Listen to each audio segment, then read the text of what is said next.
Nabutan na ako ng umaga guys. Time check 6 AM. Ito na yung mga stock parts natin. And di-decidean ko kung ibibenta ko ba or i-keep ko muna. Pero I think sell na to.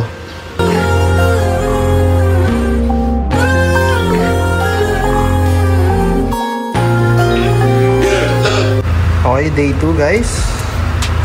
Ito naman babaklasin natin yung rear garnish. Papalitan natin ng chrome. So unahin natin to.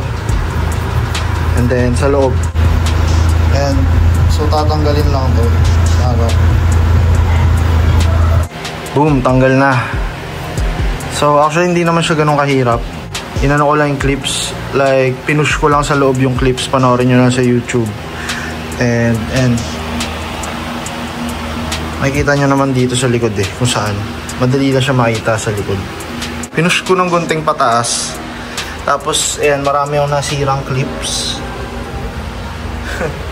Buti na lang meron akong mga extra clips. So ito na ipapalit natin before and after. Di-detail muna natin to. Lagyan natin ng wax. Punasan natin. As you can see, dinetail natin guys yung loob pati yung dito na part, para pag sinalpak natin to sobrang malinis na siya tignan.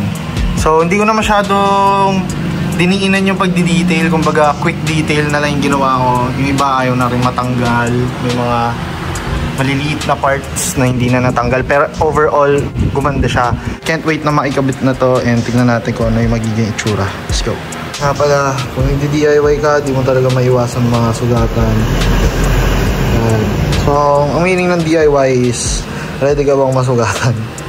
So, and game. Ipak na natin guys. Dali lang naman siya actually. Tutok mo lang sa mga butas. Good to go. Ito na. Para sa akin bagay siya. Ganda niya. Mas malinis siya tignan and mas proportion siya sa pagka-blue nito tsaka nito. So sabi ni boss sa pinagbilan ko, si Boss Del, meron silver edition and may blue edition. So ito yung blue edition. And yeah, solid kasi yun yung binigay niya sa atin and binigyan niya tayo ng option para bilhin yung blue option which is for GP4. So yun yung higher version ng GP1. Nakabit ko na tong wiper. Naalala ko lang bigla, merong mga nagwa-wiper delete na ito. Bro, ayaw nila nitong wiper na itsura. Aesthetically, para sa akin, mas maangas nga na walang wiper. Pero kasi, may tulong din to So, di ba? Pagka wala kang makita sa likod. And also, naisip ko, sa EK sedan, nilalagyan pa nila ng wiper yun.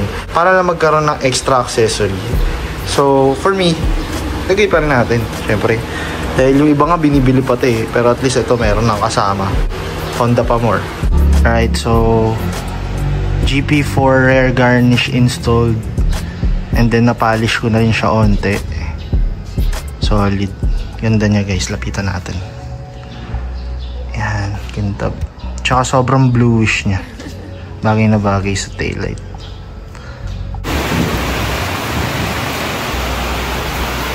So habang muulan guys, dumating yung headlight natin.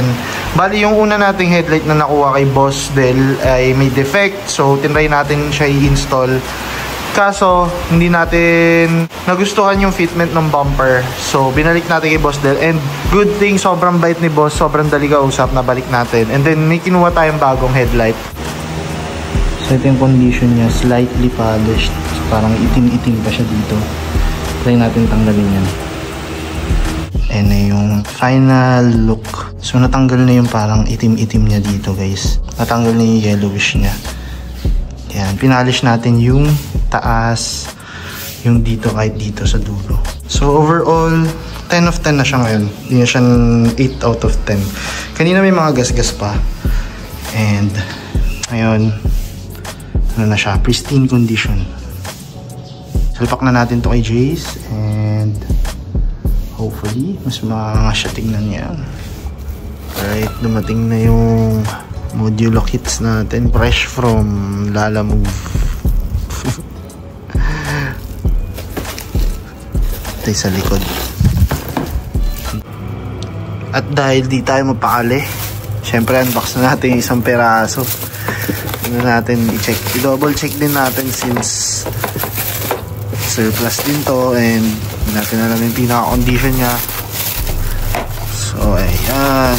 Hybrid Modulo 1.5 ng Japan. So, ito yun. Ito yung additional kits niya. Sa gilid. Yan. Yan yun. May DRL din siya guys. And so, yung sa iba, yung sa Joker bumper, di ba may DRL din na binibili. Pero ito, original Honda. Ayan, makikita nyo. Original Honda. Spoiler LFR made in Japan. Ayan, Japan talaga. Alright guys. So, medyo pricey to. And medyo rare.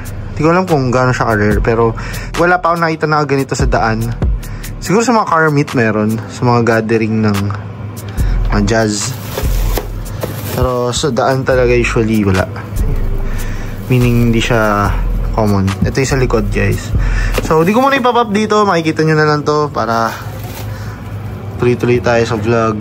Since iniintay ko lang ito na arating, yung kukunin talaga natin is yung bumper nito. So samahan nyo ako guys. Punta tayo dun sa pagbibilang ko ng bumper. I-walkthrough ko na rin kayo kung ano yung mangyayari. Major comeback ng Jazz ko to. 2.0 J's. Ang tagal kasi ng EG ko guys. Nabuburyo na ako. Nabuboard na ako. Kailangan natin ng content. Siyempre para sa inyo to guys eh. Ginagawa ko rin talaga para sa inyo to. Hindi lang para sa akin eh. Baga iniisip ko din kayo. Pero wait lang ah. May nakita akong issue dun ah. Ayun natin. Alright, so I'm filming this bago pa kami magkita ni Paps yung gagawa sa akin ng ilaw and magkakabit ng mga accessories. So ayun yung itsura niya ngayon. Yan, white. Wala sa cup holder. Wala sa steering. Pero meron yan guys. Check nyo. Ayan. Mga ilaw, right? So ito yung video bago mag-transform ulit to si Jace. And gusto ko lang sabihin na sobrang excited na ako na mapagana lahat ng ilaw. Siyempre lalo na dito sa aking aircon knob dahil wala na talaga siyang ilaw. Yun lang guys. Ito din. Yan. Papagana na natin yan soon. Let's go!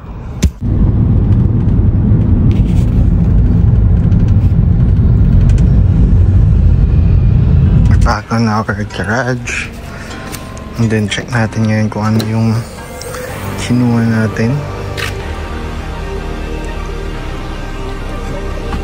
G6 bali ito yung CBU Japan na bumper, rear bumper. Siyempre merong front. Hey, rainbow. So unload natin guys and salpak natin ngayon dito. Tanggalin na natin yung stock na MMC bumpers kasi mag-ano na tayo guys, magpo-full hybrid na tayo. Boom. Ito yung storage room natin. Dito muna natin ilagay yung mga ibang parts. Ito iniisip ko kung anong bala ko dito. Kabit pa natin to sa EG guys. Well, this is actually a replica of a Bride reclinable bucket seats. Pero kasi yung ganda niya guys, ito yung parang ano siya, Kevlar. I mean, siya parang Kevlar talaga siya. So parang ang ganda niya sa blue. Paayos na lang natin siguro tong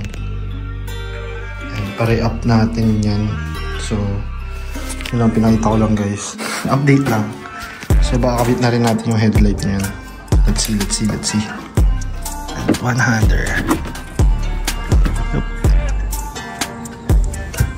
Yes sir. Huwag natin ilagay.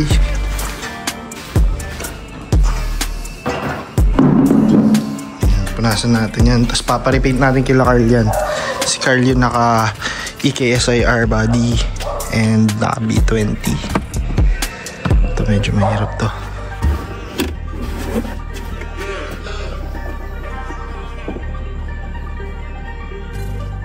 Yes, new parts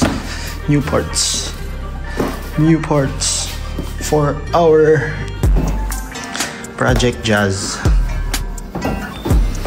New parts for our Project Jazz. You know what it is, boy? Sa mga hindi pa nakakaalam, this is a rainbow fog lights. Yun yung tawag nila dyan kasi yan yun, nag-iiba yung kulay. Blue, tapos naging yellow. Bumper na to. Actually, MMC din to, guys. Kumbaga, top of the line din to ng Japan. And wala lang siya yung ganun. Kasi sa Thailand, yun yung top of the line, which is yung nasa akin ngayon. Yan. So yun yung top of the line ng Thailand, guys. Kasi Thailand na ang gumawa. Ito yung sa pang Japan. Kaya pag sinearch nyo yan sa marketplace or sa Facebook or sa Google, makikita nyo Japan CBU. Kinuha natin to, guys, kasi mag-full modulo hybrid tayo na look. So kailangan natin itong dalawa. May next pa tayong mga parts, parating pa lang, abangan nyo sa next episode. So ngayon, pinakagagawin natin salpak to tsaka ito. Sana madali lang. Yeah, let's go.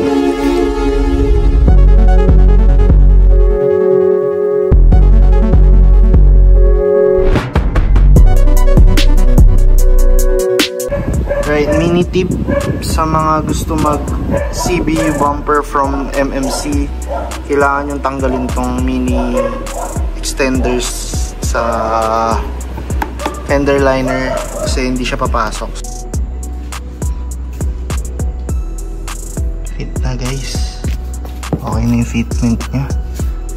Naayos ko. Hindi ganun ka perfect pero pag sa malayo hindi na halata.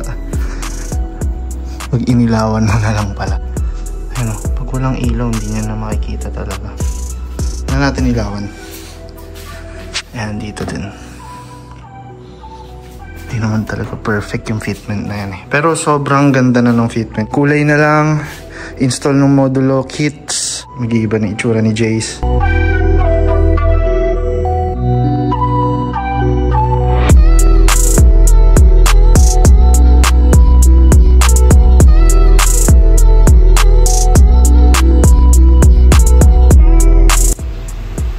Umaga na tayo, guys. Time check 5:30 AM.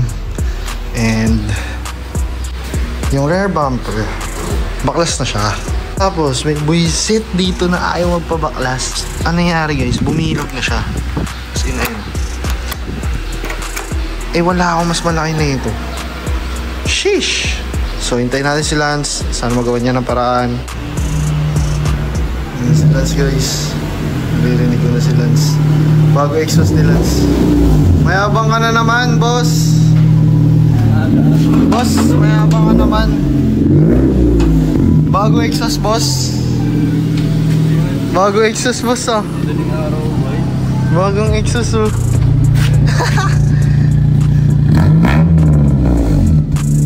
Nagigingay. Gaga talaga na si Lance. Aga-aga, ginigising mo mga kapitbahay, ah. Good morning mo sila. Anong ginagawa mo, Lance? Ba't gising ka na ng 5:30? Ano? Kailangan mo kasi ng tulog. Na-sense mo? Na-sense mo? Yeah. Totoo na. Pre, isang oras ko nang iniisip, pre, kung paano ko tatanggalin. Tapos ginawa mo lang yan kanina? Oo, kanina lang. Ayan. Ano to? Tangin na parang grocery to, pre. Stanley. Yan, natanggal ko na yung rear bumper. So, ni-rescue ko ni Lance. Thank you so much, Lance. Dito na ako si Lance. And nag-chat ako sa kanya 5:30 AM. Sabi ko, Lance, kailangan ko ng tulong dahil di ko nga matanggal yung dito, yung last bolt. Buti na lang meron siyang parang 100-in-1 na ano, na parang mga bolts gano'n, mga pangkali-kalikot. So natanggal na natin. Ang problema ko, guys, dito nabasag, so kailangan ko na naman bumili ng bago. Tapos yung fender liner sa likod dito, mudguard or fender liner, hindi siya fit dito. Since mas maliit kasi yung ano, yung Japan CBU na bumper. So kailangan pa natin ulit bumili no. And then good to go, papintura na natin to. Yan lang. Tapos tanggalin natin ngayon yung side skirt kasi abangan nyo yung papalit ko dyan, guys, ha. Lance, ano masabi mo sa gagawin ko? Just journey ko to, pre. Biglaan to, di ba? Walang kwento-kwento to. Biglaan, tas madiin. Biglaan, tas madiin, no?